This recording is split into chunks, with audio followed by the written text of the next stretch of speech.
નમસ્કાર મિત્રો, સ્વાગત છે તમારું અમારી યુટ્યુબ ચેનલમાં। તો મિત્રો, ઇન્ડિયન પોસ્ટ એટલે કે ભારતીય ટપાલ વિભાગ દ્વારા જે જીડીએસ એટલે કે ગ્રામીણ ડાક સેવકની પોસ્ટ પર ભરતી જાહેર કરવામાં આવેલી હતી અને તેમાં જે ઓનલાઈન અરજી ફોર્મ મંગાવવામાં આવેલા હતા, તો આ ઓનલાઈન અરજી ફોર્મ ભરતી વખતે જો કોઈ પણ પ્રકારની ભૂલ થઈ હોય તો તેના માટે ઉમેદવાર આજે અને આવતીકાલે એટલે કે 19 ફેબ્રુઆરી 2026 સાંજના 5 વાગ્યા સુધી પોતાના ફોર્મમાં સુધારો કરી શકશે। તો અરજી ફોર્મમાં સુધારો કેવી રીતે કરી શકાય તેના વિશે સ્ટેપ બાય સ્ટેપ આજના વિડીયોમાં માહિતી મેળવી લઈએ। પરંતુ તે પહેલા વિડીયો ગમે તો લાઈક ને શેર કરી દેજો, ચેનલમાં નવા હોય તો ચેનલને સબસ્ક્રાઇબ કરી દેજો। તો ચાલો મિત્રો, વિડીયોની શરૂઆત કરીએ।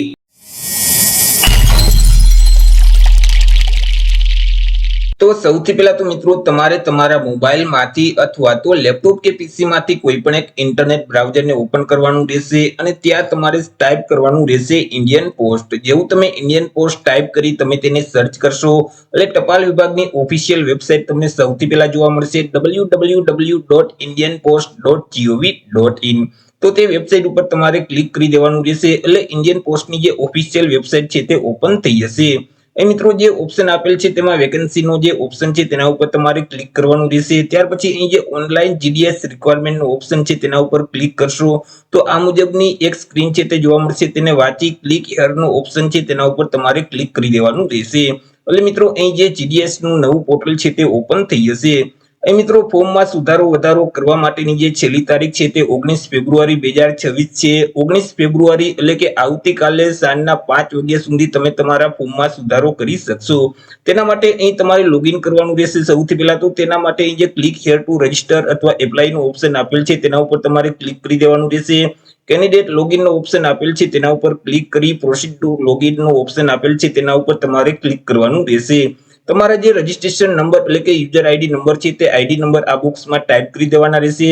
તમને જે પાસવર્ડ આપવામાં આવેલા છે તે પાસવર્ડ અહીં ટાઈપ કરી અને લોગિન નો ઓપ્શન આપેલ છે તેના ઉપર તમારે ક્લિક કરવાનું રહેશે એટલે મિત્રો આ મુજબની સ્ક્રીન છે તે ઓપન થઈ જશે। રજીસ્ટ્રેશન કરતી વખતે તમે જે મોબાઈલ નંબર આપેલ છે તે નંબર ઉપર એક ઓટીપી જશે, તે ઓટીપી અહીં તમારે ટાઈપ કરી દેવાનું રહેશે અને વેરીફાઈ એન્ડ લોગિન નો ઓપ્શન આપેલ છે તેના ઉપર તમારે ક્લિક કરવાનું રહેશે। જેવું મિત્રો તમે લોગિન કરશો એટલે આ મુજબની એક સ્ક્રીન છે તે ઓપન થઈ જશે। તેમાં મિત્રો અહીં તમે જોઈ શકશો એડિટ એપ્લિકેશન નો જે ઓપ્શન છે તેના ઉપર તમારે ક્લિક કરવાનું રહેશે એટલે ફરીથી આ મુજબની સ્ક્રીન ઓપન થઈ જશે। અહીં મિત્રો, જે ગ્રામીણ ડાક સેવક જીડીએસ જાન્યુઆરી 2026 નો જે ઓપ્શન છે તેને તમારે સિલેક્ટ કરી દેવાનું રહેશે એટલે ફરીથી આ મુજબનો એક પોપઅપ મેસેજ છે તે જોવા મળશે। તેને વાંચી અને યસ પ્રોસીડ નો જે ઓપ્શન છે તેના ઉપર તમારે ક્લિક કરવાનું રહેશે એટલે મિત્રો તમે જે અરજી ફોર્મ ભરેલ છે તે ફોર્મ ઓપન થઈ જશે। અરજી ફોર્મ 4 સ્ટેપમાં છે, 4 સ્ટેપમાં તમારે જે માહિતી સુધારવી હોય તે તમે સુધારી શકશો। પહેલા સ્ટેપમાં તમે જે તમારી પર્સનલ માહિતી આપેલ છે તેમાં જો તમે કોઈ પણ પ્રકારનો ફેરફાર કરવા માંગતા હોય તો તમે કરી શકશો। તેમાં મિત્રો, જે બેઝિક માહિતી છે સૌથી પહેલા તમે તેમાં કોઈ પણ પ્રકારનો ફેરફાર કરવા માંગતા હોય તો કરી શકશો। જેમ કે તમારું નામ છે, તમારા પિતા કે પતિનું નામ છે, તમારા માતાનું નામ, જન્મ તારીખ છે, જેન્ડર છે, મોબાઈલ નંબર છે, ઈમેલ આઈડી છે કે કેટેગરી એટલે કે કાસ્ટ છે, તેમાં તમે કોઈ પણ પ્રકારનો ફેરફાર કરવા માંગતા હોય તો અહીં તમને ઓપ્શન જોવા મળશે click here two update the registration detail. તેના ઉપર ક્લિક કરશો તો મિત્રો અહીં તમારી જે રજીસ્ટ્રેશનની ડિટેલ છે તેમાં તમે સુધારો વધારો કરી શકશો। ત્યાર પછી મિત્રો, અહીં મેરિટલ સ્ટેટસ છે અથવા તો જે હેન્ડીકેપની વિગત છે, એમ્પ્લોયરની ડિટેલ છે, તમે તેમાં સુધારો કરવા માંગતા હોય અથવા તો તમે જે હાલનું સરનામું અને કાયમી સરનામું બંને જે સરનામા આપેલ છે તેમાં તમે સુધારો કરવા માંગતા હોય તો અહીં જે એડિટ નો ઓપ્શન આપેલ છે તેના ઉપર ક્લિક કરી અને મિત્રો તમે સરનામું અથવા તો જે મેરિટલ સ્ટેટસ છે તેને સુધારી શકશો।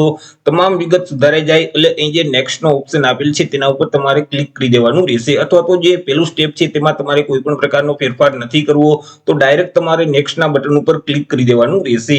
નેક્સ્ટ ના બટન ઉપર ક્લિક કરશો એટલે પેલું સ્ટેપ કમ્પ્લીટ થઈ જશે અને સીધા તમે બીજા સ્ટેપમાં આવી જશો કે જેમાં તમારે જો એજ્યુકેશન ક્વોલિફિકેશનની વિગત ભરતા તમારાથી ભૂલ થઈ છે અને તમે તેમાં સુધારો કરવા માંગતા હોય તો એ નીચે જે એડિટ નો ઓપ્શન આપેલ છે તેના ઉપર ક્લિક કરી અને તમે સુધારી શકશો। જેમ કે મિત્રો, અહીં જે એસએસસી ની પરીક્ષા છે તે કયા સર્કલમાંથી પાસ કરેલ છે, કયા વર્ષે પાસ કરેલ છે, કયા બોર્ડમાંથી પાસ કરેલ છે, તમારા સીટ નંબર છે, ત્યાર પછી અહીં જે અલગ અલગ વિષયના માર્ક આપેલ છે તેમાં તમે જે વિષયના માર્ક તમે સુધારવા માંગતા હોય અથવા તો જે ડિટેલ તમે સુધારવા માંગતા હોય તે સુધારી અને ફરીથી નેક્સ્ટ નો ઓપ્શન આપેલ છે તેના ઉપર ક્લિક કરવાનું રહેશે, પરંતુ એજ્યુકેશન ક્વોલિફિકેશનની જે વિગત છે તેમાં તમે કોઈ પણ પ્રકારનો ફેરફાર કરવા નથી માંગતા તો ડાયરેક્ટ તમારે નેક્સ્ટ ના બટન પર ક્લિક કરી દેવાનું રહેશે। ત્યાર પછી મિત્રો તમારી અરજી ત્રીજા સ્ટેપમાં આવી જશે કે જ્યાં મિત્રો તમે જે પોસ્ટ ઓફિસ જે ડિવિઝનમાં અરજી ફોર્મ ભરવા માંગતા હોય તેમાં જો કોઈ પણ પ્રકારનો ફેરફાર કરવો હોય તો મિત્રો અહીં નીચે જે એડિટ નો ઓપ્શન આપેલ છે તેના ઉપર ક્લિક કરી અને તમે મિત્રો તમારી રીતે ફરીથી જે પોસ્ટ ઓફિસનું નામ છે તેને તમે સિલેક્ટ કરી શકશો અથવા તો જે તે ડિવિઝનમાં અરજી કરવી હોય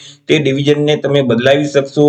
તેમાં મિત્રો તમામ વિગત ભરાઈ જાય એટલે ફરીથી અહીં જે નેક્સ્ટ નો ઓપ્શન આપેલ છે તેના ઉપર ક્લિક કરી દેવાનું રહેશે। ત્યાર પછી મિત્રો ચોથું સ્ટેપ છે ફોટો અને સિગ્નેચર। તેમાં તમે ફોટો કે સિગ્નેચર બદલાવા માંગતા હોય તો તમે બદલાવી શકશો અને અહીં જે નીચે ડિક્લેરેશન આપેલ છે તેને વાંચી એક્સેપ્ટ કરવા માટે અહીં જે ચેકબોક્સ છે તેમાં તમારે ટિક કરી દેવાનું રહેશે અને પ્રિવ્યુ નો ઓપ્શન આપેલ છે તેના ઉપર તમારે ક્લિક કરવાનું રહેશે। જેવું મિત્રો તમે પ્રિવ્યુ ના બટન ઉપર ક્લિક કરશો એટલે મિત્રો અહીં તમે જે અરજી ફોર્મ ભરેલ છે તેનું પ્રિવ્યુ મોડ ઓપન થઈ જશે। તેમાં તમામ વ્યવસ્થિત વિગત છે તે વાંચી લેવાની રહેશે અને મિત્રો જો વિગત સાચી હોય તો અહીં જે સબમિટ એપ્લિકેશન નો ઓપ્શન આપેલ છે તેના ઉપર ક્લિક કરી ફરીથી તમારા ફોર્મને તમારે ફાઇનલી સબમિટ કરી દેવાનું રહેશે। અરજી ફોર્મને સબમિટ કર્યા પછી તેની જો તમારે પ્રિન્ટ કાઢવી હોય તો એ મિત્રો જે માય એપ્લિકેશન નો ઓપ્શન આપેલ છે તેના ઉપર તમારે ક્લિક કરવાનું રહેશે એટલે મિત્રો અહીં આ મુજબની એક સ્ક્રીન ઓપન થઈ જશે।